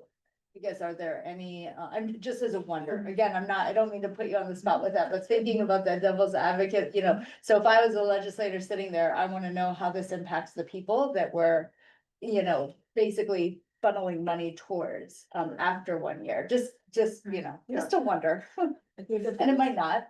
Right, and this is a question for all of us, because some of you folks have an understanding of some of the CIL providers. So I think the biggest impact is gonna be on where the location is. Yeah. Where it's gonna be the home school to host it, because of some of the providers that will be losing funds. They're not located at a school, right? So they would have to relocate their programming, which means that they would have to go back into recruitment. Sorry, not necessarily. We don't only have to have. Campus, have some flexibility. Okay, Yeah, because we can contract into different spaces, so it does not have to be on a public school campus. Previously, they were, yes. because that's the place where we could find a spot, but it does not have to be on. So that might be a little easier, because it would take them, it takes FCLs about 1.5 to 2 years to actually build up enrollment and get connected with. So what the 1 year time frame, that was a red flag for me. But if they can remain in their current home sites, that could be a great possibility. And that 1 year could carry the gap. Challenges, we don't know at the federal level what's gonna happen to NHEA funds as well as the funds. So will they be renewed for the following year, so that would create, it would just prolong the gap, which is fine. Because essentially we could hopefully help them find funds for the 27, 28. I think they also have a lot of the information for the data study right now. All three organizations have been consistently to share. 1 year is really hard to get quantitative data for a program. So building on historical data that they currently have, coupled with the current state funded data can provide us strong needs. Yeah, and I mean, the FCIL program that I did with my kids. They didn't receive a grant they thought they were receiving, so they closed their classroom after. Like my son's class was the last group in, and so I think as long as they can be transparent with families, because we were moving to a preschool program anyways, but. There were families that were depending on that program, and then they found out at the end of the school year, and so those families were scrambling. So if there's a way to be transparent with what's happening for the families on the site, I think that. That's a good point, Kinsey. I think the other thing to remember is that, our current FCIL contracts, you could prepare them on their 2-year contracts. We Or extended 1 year. it, yeah, they get. Yeah, yeah. So, but there's a permit process, right? So there is a chance that, and we have, Provider could change over. yeah, so, that transition potentially and disruption could still happen even with our current, procurement process. Cause it's through a request for proposals, procurement process. Yeah, I think that just should be transparent with families what's happening, because that was what happened with the site that we were at. Yeah. I'm a little bit concerned. I think we've had a few things the last 2 years where we've said there's an extra cost here, but we've got savings. So I'm worried if that becomes our talking point, like you shake the tree, what else is gonna come out? Like you've got almost half of the $500,000 request just in savings that we're putting towards staff. No, So it, like, I just, like, we've got 236,000 in savings that we're gonna put towards these positions and we're requesting 500,000. So I'm excited we have savings. I'm excited that you all are efficient with the funding. I'm wondering if we're gonna have to choose between the two, and I'm also wondering, like, I just wanna caution, like, there could be this pushback of, well, if you keep shaking the tree, what other savings are you gonna find? Cause you seem to be able to find savings. There is a strong push in communication from, I think in past from BNF and, possibly also from the legislature to identify these, they call them trade-off and transfers, is that right? I guess what I'm saying, is this it? Is this all the savings, or is there more savings that we're sitting on? And if so, should that be put towards some of the 500,000? So we're not later coming down the line saying we have more savings. Well, I think, so, we had mentioned, so, using word savings, like, that's a little Yeah. tricky, because it's not. So. Sometimes, so for example, there's one place that we used to hold our PD sessions in. That looks like a really good deal upfront, but they nickel and dime you for absolutely everything, and you end up paying $50 for breakfast, $50 for lunch, to be in this really cheap facility, so it's not cost efficient. So we're trying to avoid that, but sometimes, like, let's just say that all of our other venue options are not available, then we would end up having to pay for it. And so, or a similar place, and so, cost of airfare differs every year, cost of venue differs every year, so trying to commit something, like 500 plus, let's say, this other one every year, like, that's a lot. Like, That's and a lot. I would not be able to do something like that, and I would not do something like that. Sometimes, though, we might have, and not for these kinds of expenses, but sometimes at the very end of the year, like a school might not spend the allotment that we gave to them, and when it sucks, everything sucks back up to EOEL. At the end of the year, so like we try to spend down your money, so the money that we give to schools, but sometimes it sucks back up to us. And then we sit with the pot, so that, in addition to sometimes you have salary savings or what might happen, but those are not things that we could commit to, like a recurring cost such as this, and I would not commit to something like that, but something, we used to pay a lot of money for some venues, like a lot of money. And if we can be, sometimes, like, we're thinking about, instead of flying everybody to Honolulu, what if we flew people out to another location? Like, could that happen? As long as we can, like, take a look at what venues are available, what is the likelihood that people can get there? So I think our team is trying to look at ways to be more efficient with our time and people's time, but also with our funding. Because when we also are able to be more streamlined with our finances, we can also support schools more. So the other year, we were able to send additional support for like a PTT or PPT down to schools, because people were a little concerned about, now we're having 3-year-olds. And so we were able to send additional support down. So now we look at children who might have some challenging behaviors, but might be in mid-process for additional assistance, or you just so happen to get a new batch of children with toileting support or what have you. So we were intentional trying to figure out, how do we support our schools with these asks without trying to just keep asking for more money. So I personally am supportive of these asks. I want to make sure that you all are prepared for that kind of question.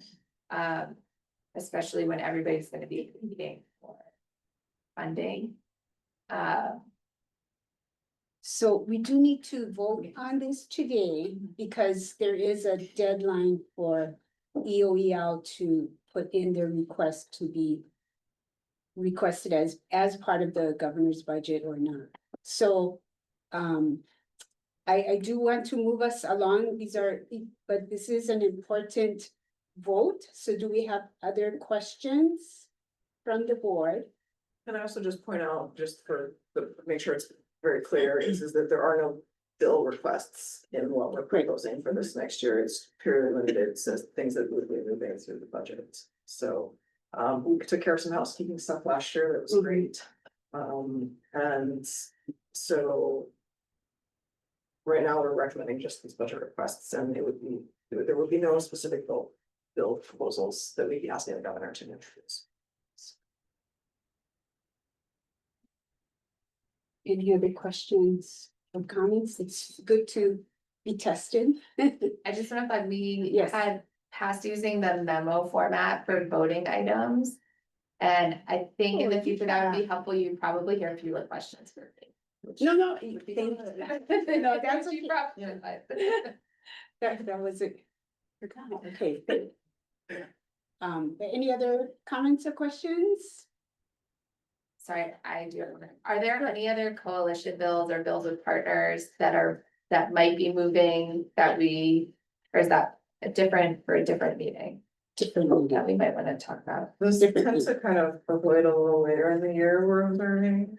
I think there's interest in trying to pursue an apprenticeship. Bill again, from UH and some of the other partners, I think there's some other things that folks are looking at. But we can discuss those Yeah, down the the line. most time sensitive thing is what we're putting through the governor's budget and admin package right now is the more time sensitive. So it won't so much affect Yeah. if there no, I are know other there's- priorities that you're thinking about with partners. Yeah. That we In can still be bills. supportive of. Yeah. Yeah, we But could there still are be some issues. We're not gonna, we won't, yeah. Won't jeopardize. You know, things. yeah, Oh, our yeah. priority won't be affected.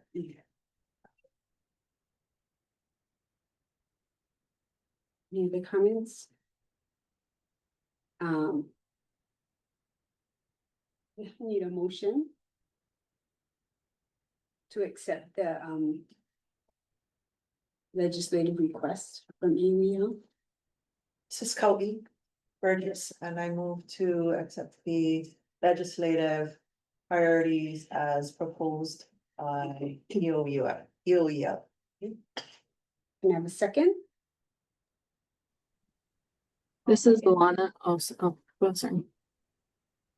Okay, well, Alana, second. I'll Okay, second. Thank you. We have a motion on the floor, last chance, comments or questions? Okay, I'm gonna call for the vote. Alana, Aye. Howie, Aye. Cheryl, Aye. Soma. Aye. Lindsay, Aye. Joni, Aye. and Stephanie. Aye. Okay, mahalo, the motion passed. Thank you very much for that work. We do have two more presentations. So, I apologize to our guests. We've had such a full meeting. I will have to limit your presentations to 15 minutes. So the first one is on the statewide needs assessment. And then the preschool development grant. And then the COE. So I will turn it over to the team that is doing the statewide needs assessment. Barbara. Hi, everybody. Actually, Becky is going to start the presentation and we will tag team. Perfect. Mahalo nui.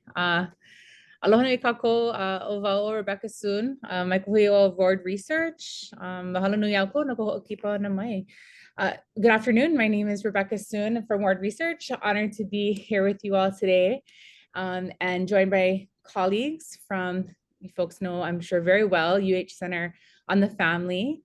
Barbara DeBarche, as well as Rachel Engel, is here with us as well. So do our best to jump in quickly. I think Rachel is going to be sharing screen. Can folks give me a thumbs up or a sound if you're seeing things? Oh, my mahalo. So we'll just very briefly do our best to be as brief as possible to go over some of the key findings that emerged through gathering public feedback throughout the 2025 Early Childhood Strategic Plan. We'll hopefully have time if folks have questions, but we're also happy to respond to questions subsequently at a subsequent conversation via email, etc. This is the team that we were excited to work with to put forward this update. Partners from, again, UH Center on the Family, our team at Ward Research was happy to be a convener of the group, as well as to focus on certain elements of the project. Our partners at HCAN and our partners at Hawaii Integrated Analytics, which is our economic research partners, that I'll share a little bit about some of the ways in which that research elevated and really added to the assessment this year. I'm sure that folks in this group are deeply familiar, but just sort of briefly by background, the PDG Birth to 5 Renewal Grant is awarded to states and to territories, and it's intended, of course, as we know, to strengthen early childhood care and education systems. You'll see throughout our report that we use the acronym ECCE. The grant is funded through the U.S. Department of Health and Human Services. It actually comes through Administration for Children and Families, and then through the Office of Child Care. This particular update was funded through a 3-year program.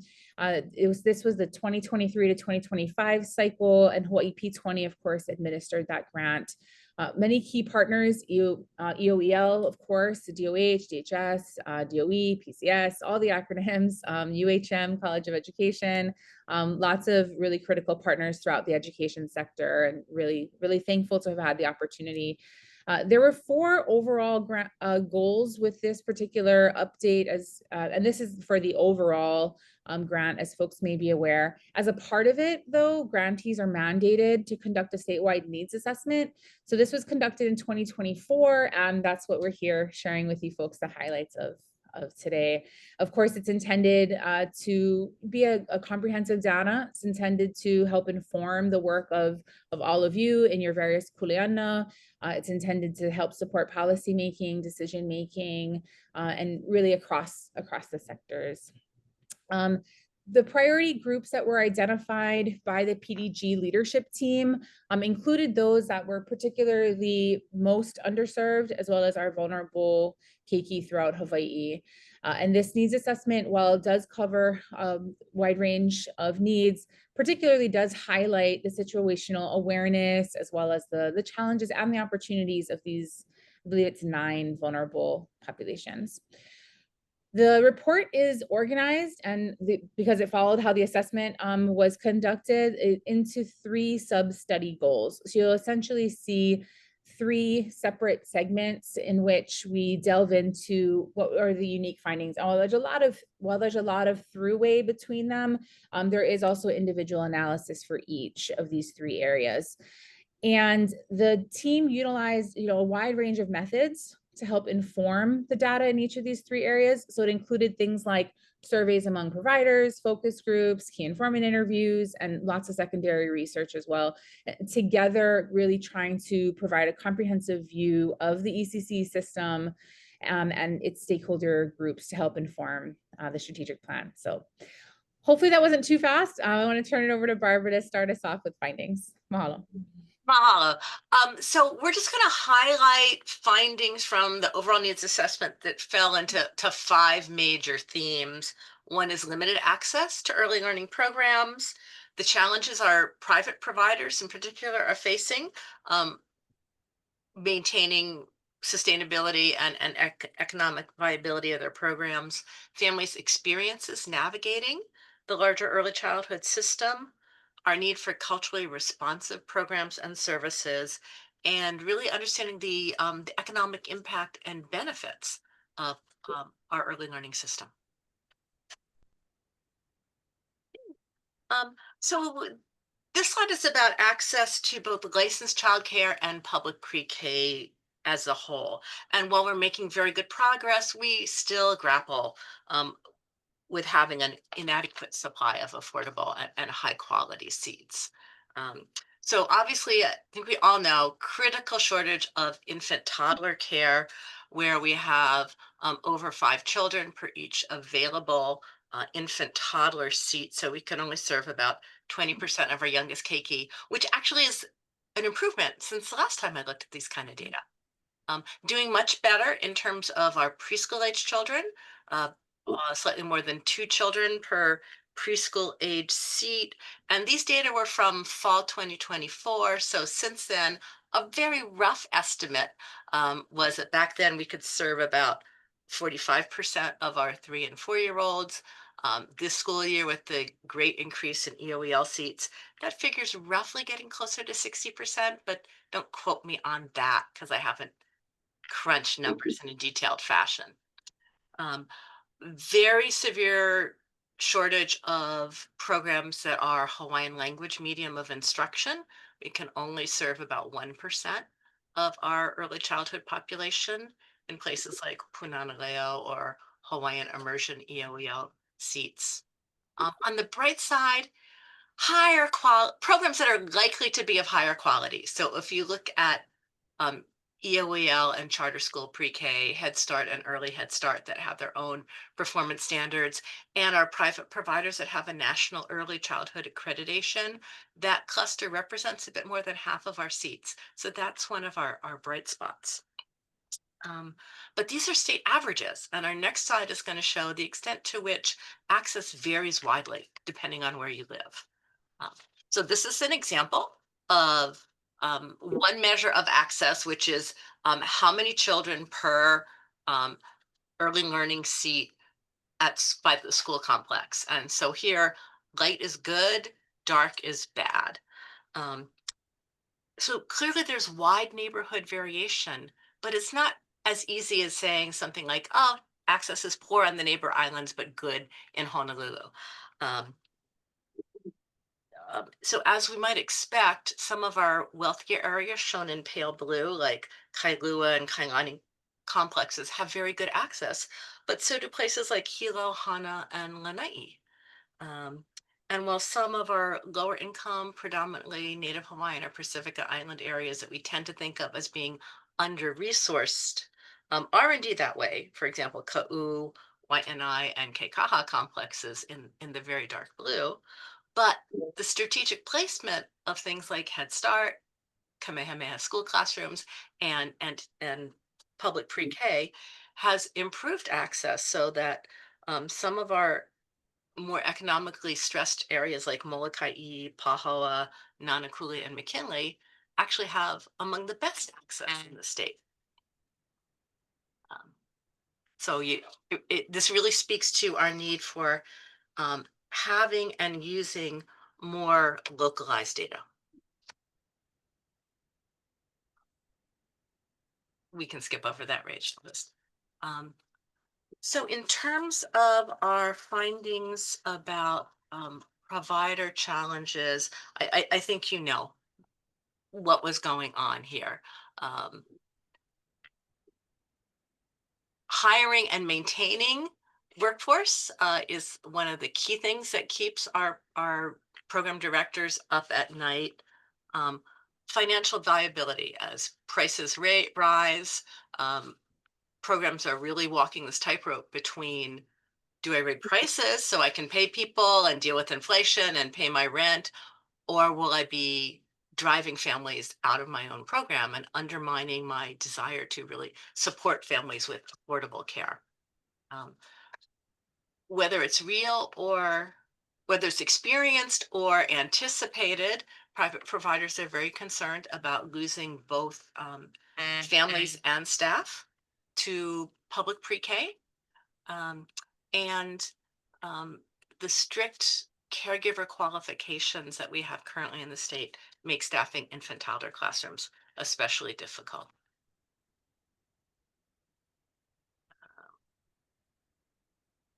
And this one,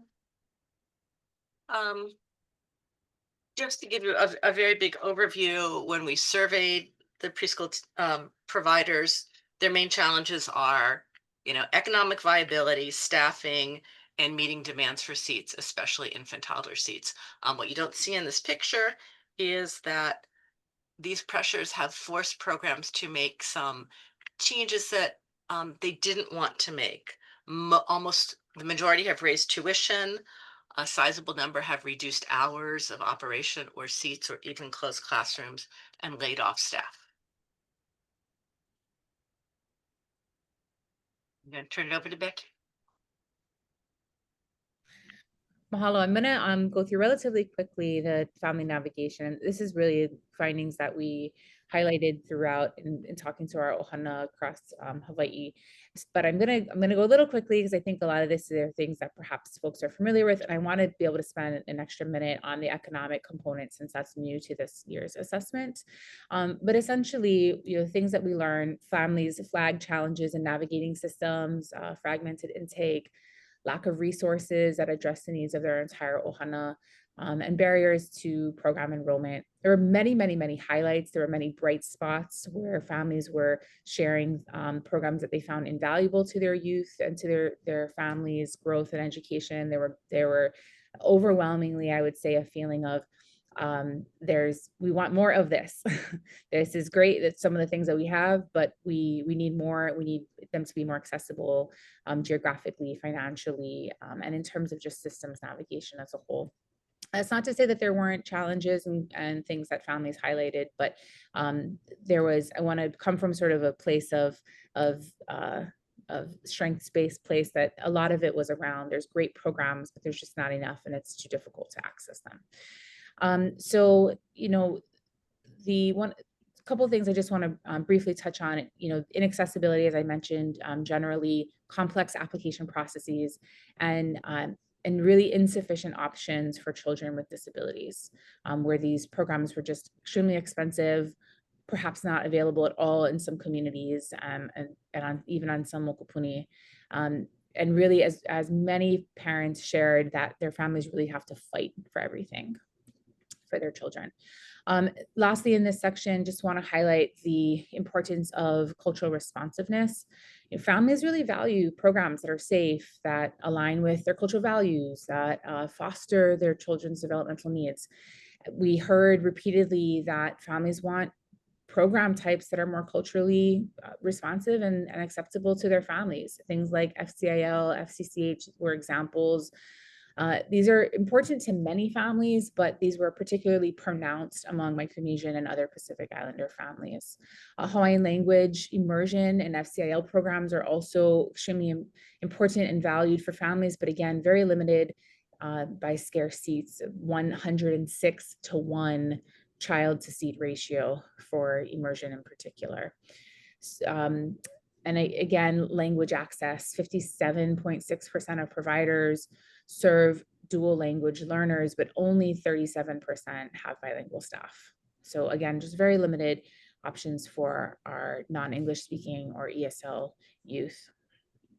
I want to jump into some of the findings around economic impact. This section really introduced a new focus in the assessment, positioning early childhood care and education as sort of a cornerstone of Hawaii's economy.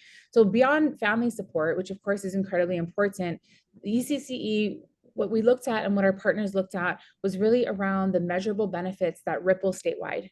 And so while we looked both at the program itself in terms of employment direct support through employment as well as workforce participation, we also looked at what the ripple effect is, including if this sector did not exist, how would that impact families and their ability to participate in other sectors. So when we looked at we had a deeper understanding of the way in which this sector impacts our economy as a whole, we're looking at nearly $1 billion of direct impact, again, looking at that broader understanding, deeper understanding of what direct impact could be. So essentially, you know, without ECCE, the economy would potentially face a $1 billion annual loss, and that would be from parental earnings, reduced taxes, and increased reliance on public assistance. Additionally, in terms of recommendations, adding 500 new ECCE jobs could generate an additional 160 ancillary positions, or $76 million in additional total economic output. So 500 new positions could equate to 76 million in additional total economic output for the state. So really seeing this as an opportunity. Investing in ECCE sector is investing in Hawaii's economy with additional impact indicators. Come back to you, Barbara. Okay. Super quick. I want to give us some kudos for progress that has been made, including things that have changed since we started and wrote up the needs assessment report. You can advance, Rachel. In terms of strategic opportunities, much of the things that we kind of recommended in the report, I just heard being talked about in the 2026 legislative priorities. So great minds think alike. Just to highlight a few things that may not have already come up in today's board meeting, are to, you know, really consider some of the recommendations that HECIA and ECAS are making about ways to rework or update our infant toddler qualifications to allow us to grow that workforce better. Second, under family navigation, the Hawaii PDG has funded the Hawaii First Five portal, which is sort of intended to be a uniform information and information system. I think it's not for families. It does not meet our desire having a single application for everything a family might want to apply for. But if this, you know, portal is successful, then we need to think about how to sustain it into the future, because PGG can only get it set up. Third, PDG also supported a family navigation pilot. So people who are, you know, very friendly, embedded in the community, culturally sensitive, who help families identify their needs and hold their hands and walk them through the challenges of trying to sign up for increasingly difficult to find benefits. And we have models for that, both through this pilot and through the Center on Aging and Quest Navigation Services. And as Becky had just said, we really need to learn to talk about supporting early childhood, not just because it's good for kids, but because it's good for our overall economy. And, I just put into the chat, there is we had like 80 indicators included in the needs assessment report, and that is now live and accessible in dashboard form on the ELBL website. Thank you. I will have to cut questions. If you have any questions, board members, please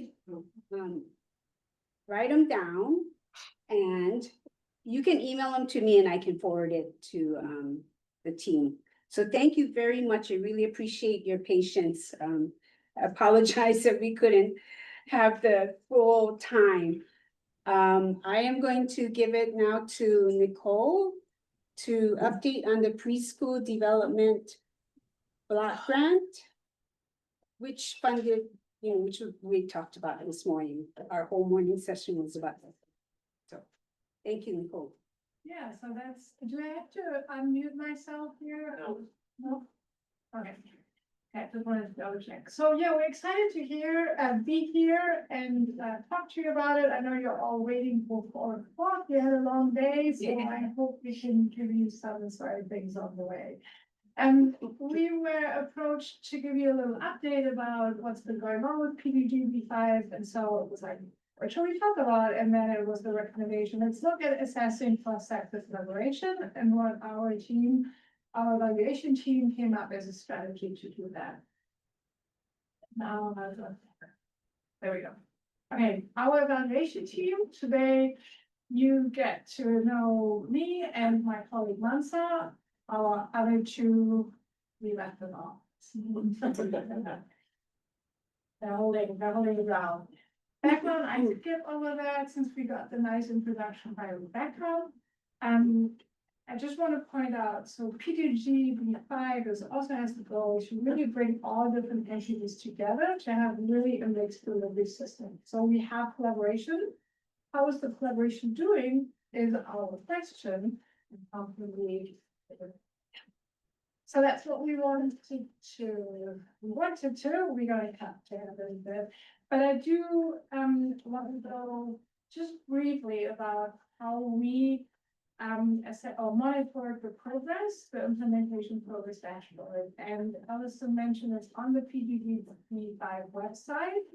And you probably know there are 6 activities, and each activity has different parts in that get implemented, and we wanted to see, okay, where are they on that road to full implementation? And so similar to like a traffic light with red meaning, oh, there's nothing going on, to yellow, it's starting, and green, full speed, we looked at each activity.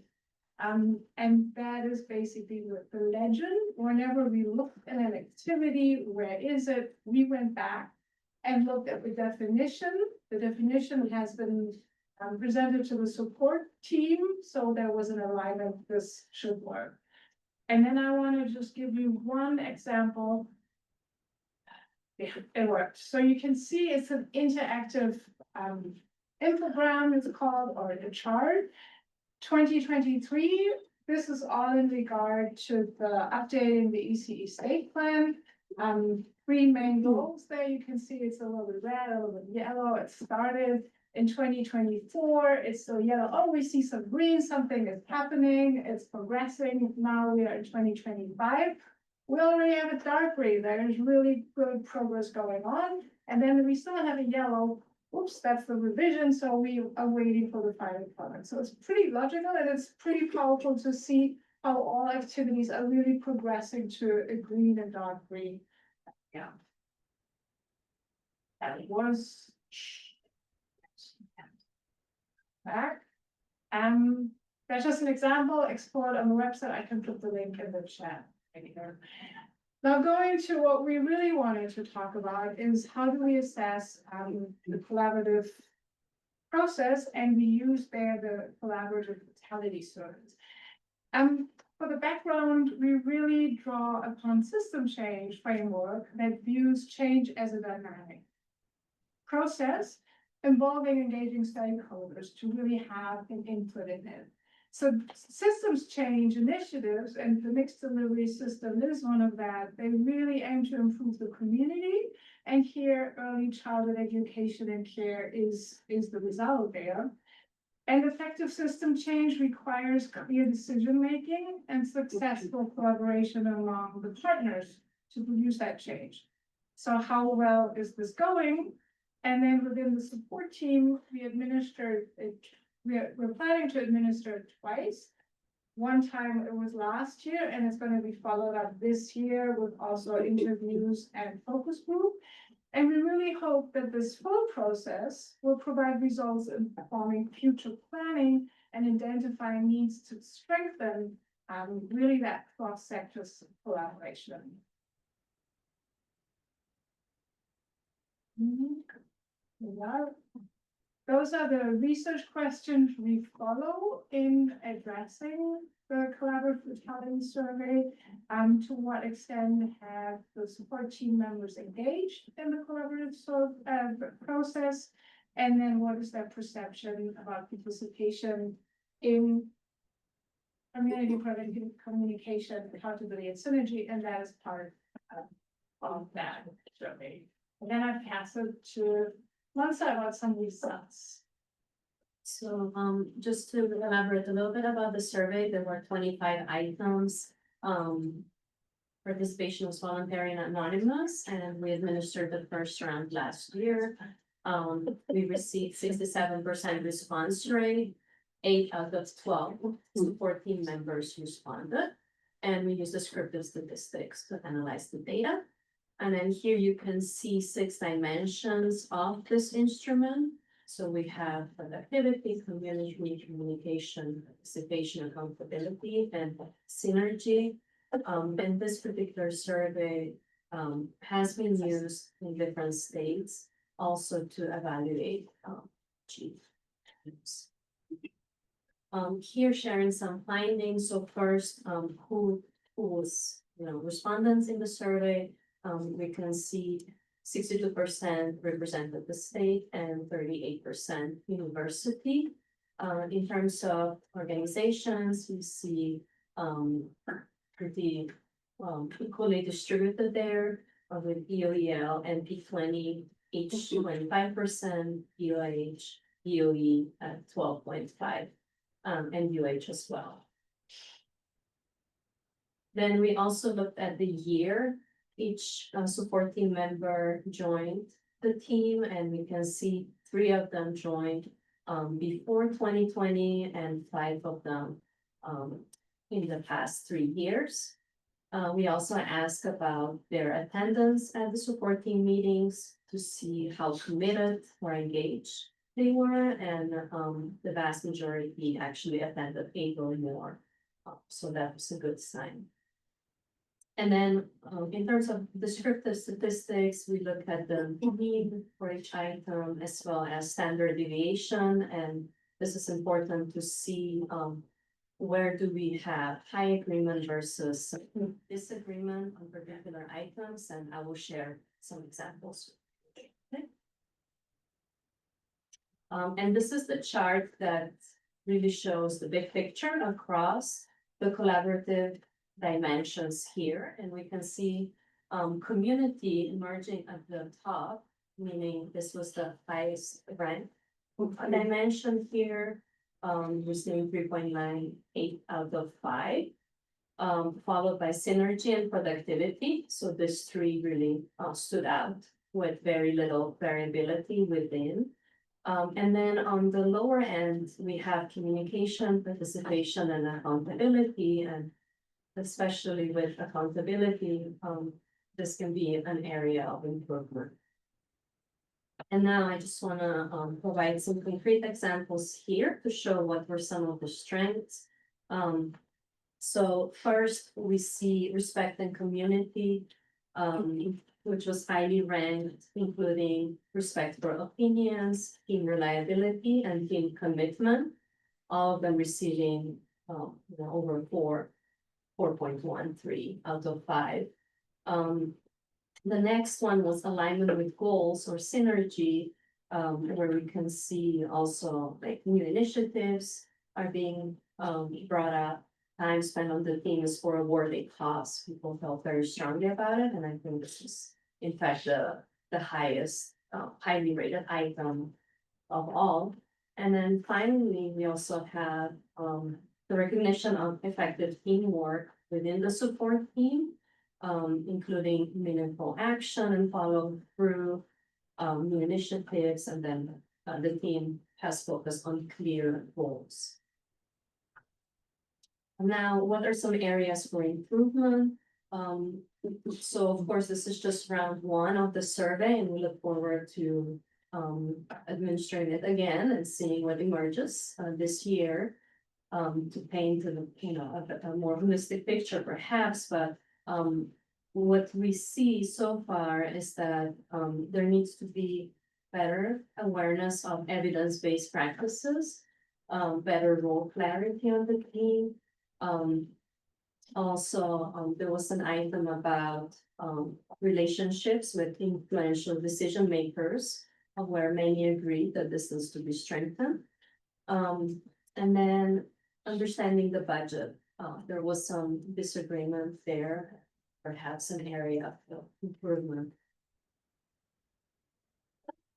Going to the end. Oh, that was quick now. So those are just additional resources. So on the PDGB5 website, there is the interim report that you can access. Self-evaluation things we did. We did a state plan focus group. The class assessment scoring system is about quality in the preschool system and increasing the number of seats for different toddlers, how that worked out. Linked here, and I think you all have access to these slides, so you have these interactive links. Those were reports. So ones that are not linked, we're still finalizing that it is an accessible PDF. So it was a little bit of time.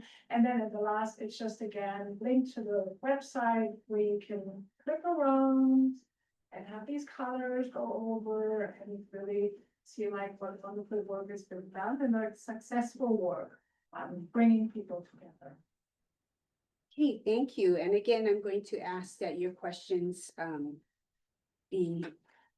write them down. You can send them to me and I can pass them on. But I think both of these presentations have direct relevance to our morning discussions and more food for thought as we move forward. And so I need to make a correction to something that was on the agenda. I put on an announcement and Terry Locke asked that I clarify that Dean Nathan Murata of UH Manoa College of Ed will be submitting a proposal for approval for the establishment of the UH Center for Early Childhood Leadership and Policy. So if you have questions about that, you can contact Terry Locke. So it's in process. I think we thought it was done and we're like, yay, but it's in process. So just to clarify that. And for, we had everyone in attendance in this meeting. Thank you very much. We passed the minutes with amendments. We voted on the budget and passed the legislative budget proposals. We amended the agenda and we're running out of time. So we will also be moving the update to the Harm to Students registry to the next meeting, because we have learned from previous meetings that we have to end at 4. So we are at 2 minutes to 4, and I don't think that's enough time for Dana to give her update. But Dana is here. I know she is online, so I wanted to make sure that we know that everybody was here. And I just want to thank you, everyone, for being here. Mahalo for a good day and aloha. Thank you.